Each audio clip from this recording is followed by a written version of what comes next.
సూర్య, ఎందుకు ఫీల్ అవుతున్నావు? అది కాదు మళ్ళీ, నిన్ను ఒంటరిగా వదిలి వెళ్ళాలంటే నా మనసుకు కష్టంగా ఉంది. 2 నెలలే కదా, పర్వాలేదు. అప్పులు తీరిపోతే మనం ప్రశాంతంగా ఉండొచ్చు. ఒంటరిగా ఉండగలను, ప్రాబ్లం లేదులే. మళ్ళీని జాగ్రత్తగా చూసుకోండి. ఏమిటి బాబు ఇవన్నీ నువ్వు చెప్పాలా?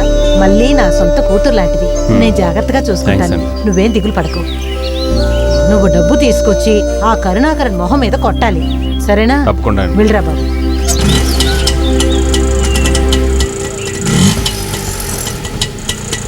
సరే సూర్య, జాగ్రత్తగా వెళ్ళరా.